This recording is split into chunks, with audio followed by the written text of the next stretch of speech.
एक दिया करें रोशन, इल्म का ज़रूरी है।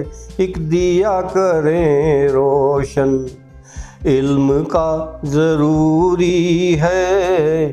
छोड़ दो झगड़ना तुम छोटी छोटी बातों पर, वक्त का तकाजा है।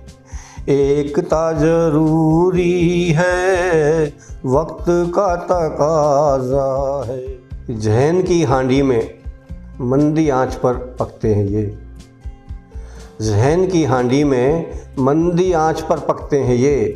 शेर कुकर में नहीं तैयार होते दोस्तों, कि ना छापो तुम किताबों में बिना सर पैर की बातें। तुम्हारे शौक़ की खातिर शजर को कटना पड़ता है। कल्पना ज़रूरी है, भावना ज़रूरी है, शायरी में शायर की आत्मा ज़रूरी है। आज हमारे साथ स्क्रीन शेयर करने वाले हैं फरीदाबाद के नामचीन गज़लकार अजय अज्ञात जी। सर, सबसे पहले यही जानना चाहेंगे कि लिखने की प्रेरणा आपको कहाँ से मिली?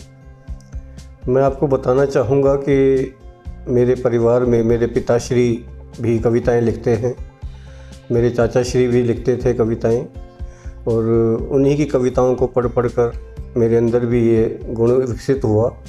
और बचपन में भी मुझे याद है कि कभी कभी जब कवि सम्मेलन होते थे आसपास में, तो हम लोग रात रात भर वहाँ जाकर कवि सम्मेलन सुनते थे।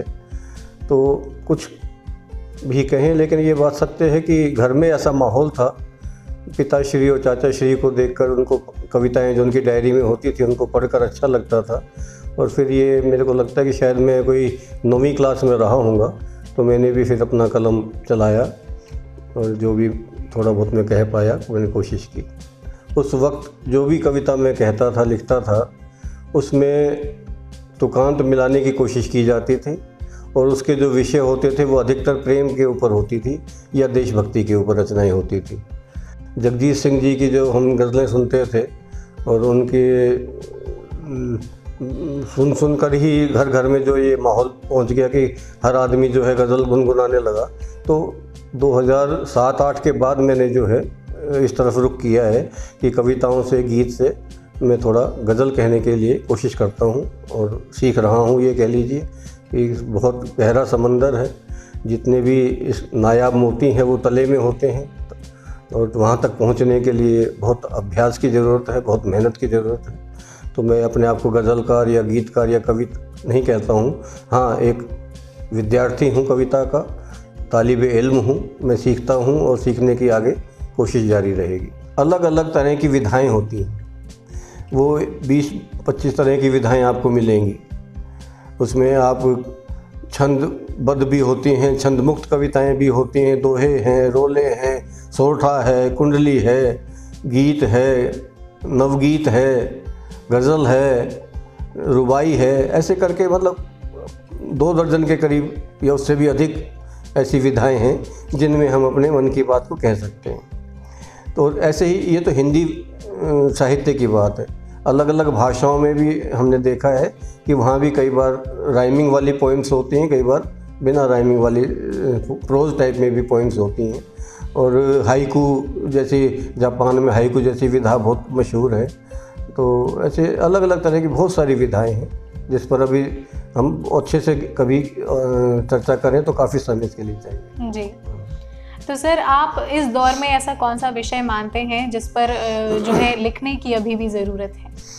कुछ विषय ऐसे होते हैं उन्हीं का जी जिन पर हमेशा ही आवश्यकता रहती है। उनमें से सबसे मुख्य जो अगर आज के लिए देखें या किसी भी दौर में देखें तो वो है मानवता, इंसानियत जी। प्यार, मोहब्बत, भाईचारा, ये ऐसे विषय हैं, ज़रूरी विषय हैं जिन पर हमें कुछ ना कुछ कहते रहना चाहिए। कवि का जो धर्म है वो यही है कि हम समाज को जो समस्याएं हैं उसके प्रति भी जागरूक करें और उसका निवारण भी बताएं। सर, अभी आने वाले दौर में बहुत सारे लेखक भी उभर रहे हैं, उन्हें क्या संदेश देना चाहेंगे? ये बहुत खुशी की बात है कि जब से फेसबुक और इस तरह के जो मीडिया आए हैं, मोबाइल का दौर आया है, तो पहले जो चीज़ आसानी से उपलब्ध नहीं हो पाती थी, चाहे वो पुस्तकें हैं, चाहे आजकल ई बुक के माध्यम से आजकल कोई भी कार्यक्रम होता है उसको लाइव हम देख पाते हैं, चाहे वो कोई भी चीज़ है, चाहे वो डांस है या साहित्य है, कुछ भी है। तो साहित्य में लेखक बहुत अच्छी बात है कि बहुत ज़्यादा लोग इस तरफ रुझान हो रहा है। इससे फ़ायदा देश को भी है कि जो हमारा युवा है वो इधर उधर भटकने के बजाय, समय को व्यर्थ करने के बजाय, अगर वो अपनी कलम से कुछ लिखना चाहता है, किसी भी विधा में लिखता है, चाहे कथा है, कहानी है, लघु कथा है, नाटक है, गीत है, कविता है, गज़ल है, कुछ भी है, तो जिस भी विधा में वो लिखता है अपना वो समय सदुपयोग कर रहा है। मैं मानता हूँ कि वो इधर उधर चीज़ें नहीं करता है, फैल अपना समय व्यर्थ नहीं करता और समय का सदुपयोग करता है। लेकिन मेरा सिर्फ इस लायक तो मैं नहीं हूँ कि उनको कोई मैं सलाह दूँ या संदेश दूँ, लेकिन फिर भी मैं ये सुझाव देना चाहता हूँ कि जो भी हम लिखें, कुछ भी हम कहें, तो उससे ये ज़रूर देखें कि उसकी कुछ उसमें तत्व होना चाहिए, कोई बात ऐसी होनी चाहिए जो हमारे समाज के, हमारे परिवार के, हमारे देश के और पूरे भूमंडल के किसी न किसी रूप में वो काम आ सके। सर, अभी कोरोना काल में देखा गया था कि आपका एक गज़ल की जो पाठशाला है वो शुरू की गई और नौजवानों को बताया गया कि किस तरीके से गज़लकारी जो है वो की जाती है, उस बारे में बताएंगे। ये बहुत अजीब तरह का एक दौर था जो लगभग आज से 1 साल पहले 2020 में ऐसे ही मार्च में शुरू हुआ। हमारे देश में लॉकडाउन भी हुआ, काफ़ी समय तक कोरोना का बहुत ही ज़्यादा भयभीत थे सब लोग। माहौल में ये ज़रूरी हो गया था कि हम ये फेसबुक लाइव का जो एक सिस्टम हमने देखा कि हम भी इसका सदुपयोग करें और उसके माध्यम से हम भले ही सशरीर नहीं जुड़ पा रहे हैं, डिस्टेंसिंग रखते हुए भी हम एक दूसरे के साथ दिखाई दें और ऐसा महसूस करें कि जैसे हम एक दूसरे के साथ ही हैं। तो उस दौरान में हमने गज़ल के बहुत अच्छे अच्छे कार्यक्रम, अपने एक प्लेटफॉर्म बनाया था, परवाज़े गज़ल एक ग्रुप है फेसबुक पर, उसमें हमने करीब 3-4 महीने तक लगातार कार्यक्रम किए हैं और बड़े अच्छे अच्छे शायर पूरे देश के और बाहर से भी उसमें पढ़ने के लिए आए पटल पर। और जो आपका सवाल है कि भाई गज़ल की पाठशाला, तो वो क्योंकि हमारा एक ग्रुप गज़ल से ही जुड़ा हुआ है, उसी पर आधारित सारी रचनाएं गज़ल ही यहाँ पर सुनाई जाती थी। तो हमने कोशिश की कि बहुत सारे लोग जो आज लिख रहे हैं उनमें कहीं कहीं हम देखते हैं कि बहुत त्रुटि होती हैं, गलतियाँ होती हैं, तो उनको कुछ सीखने को मिले, कुछ हमें सीखने को मिले। तो जो एक्सपर्ट्स थे हमने उनको भी बुलाया और इस तरह की पाठशालाएँ आयोजित की। तो ये थे अजय अज्ञात जी।